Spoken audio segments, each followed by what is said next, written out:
And in part, it's because these people aren't capable on actually deploying a CBDC.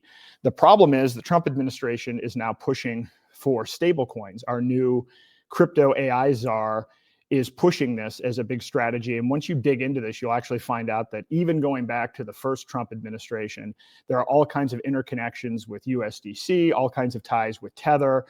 And there are two new bills that have been put forward, one in the House called the Stable Act and one in the Senate called the Genius Act. I mean, you can't make this up. But when you read these, what you will find is they are basically going to give control of stablecoins to the largest commercial banks. It's going to be regulated by the Federal Reserve. It's going to be programmable. It's going to be trackable.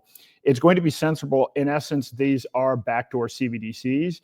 And unlike the Biden administration, the people pushing this are, lizards from Silicon Valley that actually have the capacity to push this stuff through. So in many respects, we are worse off on the actual deployment of programmable digital currency. And I want to walk through that with everyone because my job has become 1,000 times more difficult because most people are just now not even paying attention to this, thinking that CBDCs are dead. I encourage you to check out daylightfreedom.org. I've redone the site and it kind of lists the main areas that I'm focusing on, which is still teaching people about how to exit fiat. And I'm really ramping up the workshops, which I'm going to try to make more online, but still have an in-person component to it to help onboard merchants and onboard individual consumers.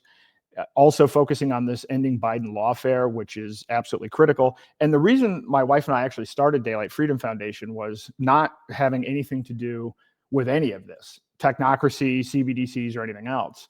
The original purpose of this was actually to work on creating an environment to help people raise their consciousness. And I'll do a separate episode on that. But in 2019, before COVID even hit, we were focused. I was doing meditation retreats. I was going and doing a whole bunch of stuff. I actually kind of went through it. I don't know if you want to call it a midlife crisis or whatever, but I kind of realized everything was bullshit before COVID and started really going down a lot of different rabbit holes. And the conclusion that we came to is that, people need to become awake and get out of their pattern behavior if we're going to be able to move forward.